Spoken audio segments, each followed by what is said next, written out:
નમસ્કાર વિદ્યાર્થી મિત્રો, જ્ઞાન વૃક્ષ પર આપ સૌનું હાર્દિક સ્વાગત છે. આજના આ ખાસ માહિતી સેશનમાં આપણે જીપીએસસી વર્ગ 1 અને 2ની પરીક્ષાઓ માટે જનરલ સ્ટડીઝના રાષ્ટ્રીય સાંપ્રત પ્રવાહો એટલે કે નેશનલ કરંટ અફેર્સનું ડિટેલ એનાલિસિસ કરવાના છીએ. આપણો ટાર્ગેટ એકદમ ક્લિયર છે: સચોટ અને સરળ માહિતી મેળવવી, જેથી એક્ઝામ હોલમાં કોઈ પણ પ્રશ્ન નવો ના લાગે. તો ચાલો ફટાફટ શરૂ કરીએ. સેશનની શરૂઆત જ એક જબરદસ્ત સવાલથી કરીએ. એવી કઈ લેટેસ્ટ ટેકનોલોજી છે જેણે ભારતને એક જ મિસાઇલમાંથી અલગ અલગ જગ્યાએ અનેક ન્યુક્લિયર વોરહેડ લોન્ચ કરવાની તાકાત આપી છે? અને હા, આ ટેકનોલોજી સાથે ભારત વિશ્વનો 6થો દેશ બની ગયો છે. આ માત્ર કોઈ ફેક્ટ નથી, પણ એક બહુ મોટી સિદ્ધિ છે. આનો જવાબ આપણે આગળ વિજ્ઞાન અને ટેકનોલોજીના સેક્શનમાં વિગતવાર જોઈશું, પણ ત્યાં સુધી વિચારતા રહો. આજનું આપણું આખું સેશન આ 5 વિભાગોમાં વહેંચાયેલું છે: પોલિટી અને બંધારણ, અર્થવ્યવસ્થા, વિજ્ઞાન અને ટેકનોલોજી, પર્યાવરણ અને સંરક્ષણ, અને છેલ્લે સૌથી અગત્યનું પ્રો ટિપ્સ અને રેપિડ રિવિઝન. તો ચાલો સૌથી પહેલા વિભાગ 1થી શરૂઆત કરીએ: પોલિટી, બંધારણ અને શાસન. જીપીએસસીમાં બંધારણના પ્રશ્નો હંમેશા કરંટ અફેર્સ સાથે લિંક થઈને જ આવતા હોય છે, અને હાલમાં જ ભારતના કાનૂની ઇતિહાસમાં એક બહુ મોટો બદલાવ આવ્યો છે. બ્રિટિશ જમાનાના જૂના કાયદાઓ હવે ઇતિહાસ બની ગયા છે, અને તેની જગ્યા લીધી છે 3 નવા સ્વદેશી કાયદાઓએ. જૂના ઇન્ડિયન પિનલ કોડ એટલે કે આઈપીસીની જગ્યાએ હવે ભારતીય ન્યાય સંહિતા એટલે કે બીએનએસ આવી ગઈ છે, જેમાં આતંકવાદની એકદમ નવી વ્યાખ્યાઓ સામેલ છે. એ જ રીતે સીઆરપીસીની જગ્યાએ ભારતીય નાગરિક સુરક્ષા સંહિતાએ લીધી છે, જે ખાસ કરીને એફઆઈઆર પર ખૂબ ભાર મૂકે છે. અને છેલ્લે એવિડન્સ એક્ટની જગ્યાએ હવે ભારતીય સાક્ષ્ય અધિનિયમ લાગુ થયો છે. હવે પ્રિલિમ્સ માટે એક તારીખ જે મગજમાં બરાબર ફિટ કરી લેવાની છે તે છે 1 જુલાઈ 2024.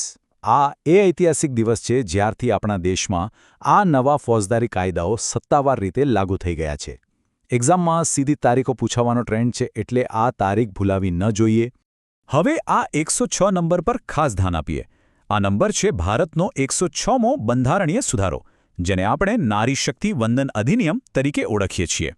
આ ઐતિહાસિક કાયદા હેઠળ લોકસભા અને રાજ્યની વિધાનસભાઓમાં મહિલાઓ માટે 33% બેઠકો રિઝર્વ કરવામાં આવી છે.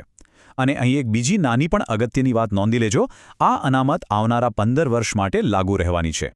કરંટ ઇવેન્ટ્સના બંધારણીય મૂળ સમજવા ખૂબ જરૂરી છે. જેમ કે એક દેશ એક ચૂંટણીનો મુદ્દો અત્યારે ખૂબ ચર્ચામાં છે. પૂર્વ રાષ્ટ્રપતિ રામનાથ કોવિંદની સમિતિએ આ માટે પોતાનો રિપોર્ટ આપ્યો છે. અને જો આ લાગુ કરવું હોય તો બંધારણના અનુચ્છેદ 83, 85 અને 172માં સુધારા કરવા પડે. બીજી તરફ સુપ્રીમ કોર્ટે ઇલેક્ટોરલ બોન્ડ સ્કીમને રદ કરી દીધી છે. કારણ શું આપ્યું? કારણ કે તે અનુચ્છેદ 19(1)A હેઠળ આવતા નાગરિકોના માહિતીના અધિકારનું ઉલ્લંઘન કરતી હતી. આપણે આમાં કોઈ રાજકીય ચર્ચામાં નથી પડવાનું, પણ આર્ટિકલ્સ કયા સંકળાયેલા છે તે બરાબર યાદ રાખવાનું છે. ચાલો હવે આગળ વધીએ આપણા બીજા વિભાગ તરફ: અર્થવ્યવસ્થા અને ઇન્ફ્રાસ્ટ્રક્ચર. $5 ટ્રિલિયન. આ કોઈ સામાન્ય આંકડો નથી, પણ ભારતનું ભવિષ્ય છે. આઈએમએફના લેટેસ્ટ રિપોર્ટ પ્રમાણે ભારત બહુ જલ્દી જર્મની અને જાપાનને ઓવરટેક કરીને આગળ નીકળી જશે. અને $5 ટ્રિલિયન ટાર્ગેટ સાથે ભારત અમેરિકા અને ચીન પછી આખી દુનિયાની ત્રીજી સૌથી મોટી ઇકોનોમી બની જશે. ખરેખર એક ગર્વ લેવા જેવી બાબત છે. આપણે સૌ રોજબરોજ જે યુપીઆઈ એટલે કે યુનિફાઈડ પેમેન્ટ્સ ઇન્ટરફેસ વાપરીએ છીએ, તે હવે માત્ર ભારત પૂરતું સીમિત નથી રહ્યું. ફ્રાન્સના એફિલ ટાવરથી લઈને યુએઈ, સિંગાપોર, શ્રીલંકા અને મોરિશિયસમાં પણ હવે આપણું દેશી યુપીઆઈ ચાલે છે. ભારતનું આ ડિજિટલ પબ્લિક ઇન્ફ્રાસ્ટ્રક્ચર આજે સાચા અર્થમાં વૈશ્વિક સ્તરે ડંકો વગાડી રહ્યું છે. આ દેશોના નામ પ્રિલિમ્સ માટે ખાસ નોંધી લેવા. જીપીએસસી માટે ગુજરાત રિલેટેડ ફેક્ટ્સ હંમેશા સોના સમાન હોય છે. ઇન્ડિયા સેમિકન્ડક્ટર મિશન અંતર્ગત ટાટા ગ્રુપ દ્વારા મેગા પ્લાન્ટ્સ ક્યાં સ્થપાઈ રહ્યા છે? તો એનો જવાબ છે આપણા ગુજરાતના ધોલેરા ખાતે અને આસામના મોરીગાંવ ખાતે. ભૌગોલિક સ્થળો અને તે પણ ગુજરાતના જોડકા સ્વરૂપે વારંવાર પૂછાતા હોય છે, એટલે ધોલેરા ખાસ યાદ રાખવાનું છે. હવે સમય છે સૌથી સ્કોરિંગ સેક્શનનો: વિભાગ 3: વિજ્ઞાન, અવકાશ અને ટેકનોલોજી. સેશનની શરૂઆતમાં આપણે એક સવાલ પૂછ્યો હતો ને, બરાબર ને? એનો જવાબ છે MIRV એટલે કે મલ્ટિપલ ઇન્ડિપેન્ડન્ટલી ટાર્ગેટેબલ રી-એન્ટ્રી વ્હીકલ. ડીઆરડીઓએ તાજેતરમાં અગ્નિ 5 મિસાઇલનું જે સફળ પરીક્ષણ કર્યું એ જ છે મિશન દિવ્યાસ્ત્ર. આ ટેકનોલોજીની કમાલ એ છે કે એક જ મિસાઇલમાંથી અલગ અલગ ટાર્ગેટ પર અનેક પરમાણુ વોરહેડ્સ છોડી શકાય છે. અને હા, આવું કરનાર ભારત દુનિયાનો 6થો દેશ બની ગયો છે.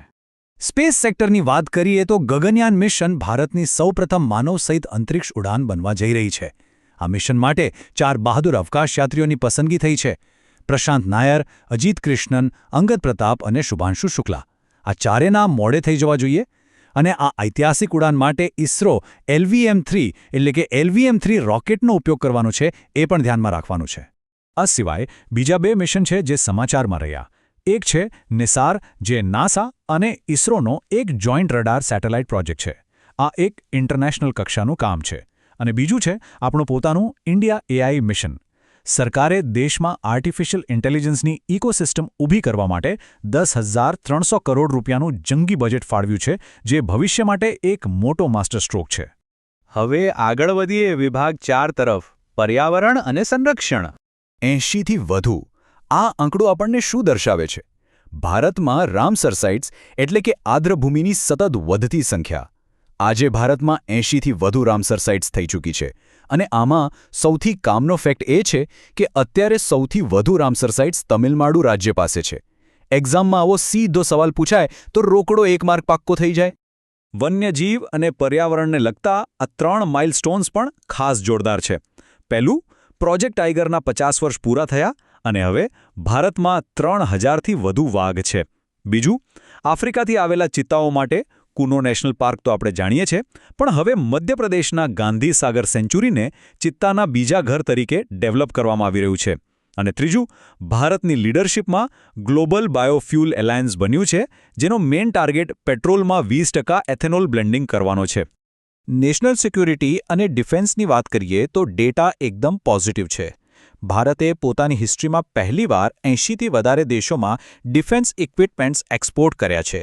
એમાંય ફિલિપાઇન્સને જે બ્રહ્મોસ મિસાઇલ આપી એ તો બહુ જ ચર્ચામાં રહી.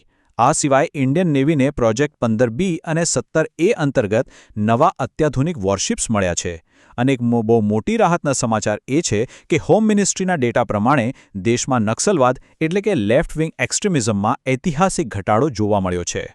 હવે આવે છે સેશનનો સૌથી અગત્યનો અને મારો ફેવરેટ ભાગ, વિભાગ 5, પ્રો ટિપ્સ અને રેપિડ રિવિઝન.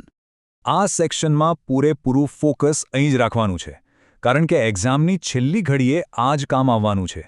ચાલો ફટાફટ 1 મિનિટ રેપિડ રિવિઝન કરી લઈએ.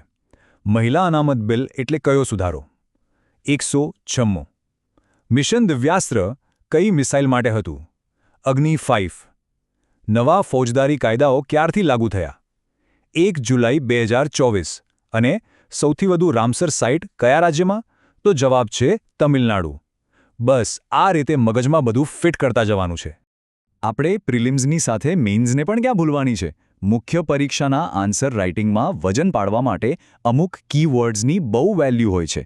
જેમ કે કાયદાની વાત હોય ત્યારે ડીકોલોનાઇઝેશન ઓફ લોઝ, સ્પેસ કે ડિફેન્સની વાત હોય ત્યારે આત્મનિર્ભરતા, અને UPI જેવી સિદ્ધિ માટે ડિજિટલ પબ્લિક ગુડ્સ જેવા શબ્દો વાપરવા.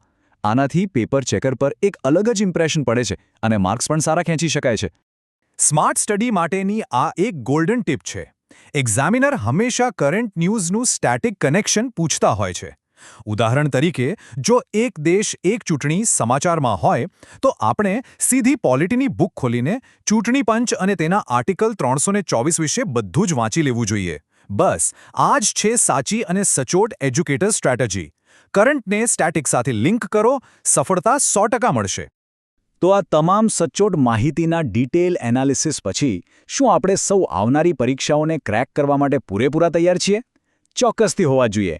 જો આ માહિતી સત્ર પરીક્ષાની તૈયારીમાં કામ લાગી હોય તો જ્ઞાનવૃક્ષ ચેનલને લાઇક કરો, બીજા તૈયારી કરતા મિત્રો સાથે શેર કરો અને સબસ્ક્રાઇબ કરવાનું બિલકુલ ના ભૂલતા. અને હા, કોઈ પણ ડાઉટ કે પ્રશ્ન હોય તો કમેન્ટ બોક્સ ખુલ્લું જ છે, ત્યાં જણાવી દેજો. ભવિષ્યની તમામ પરીક્ષાઓ માટે બેસ્ટ ઓફ લક.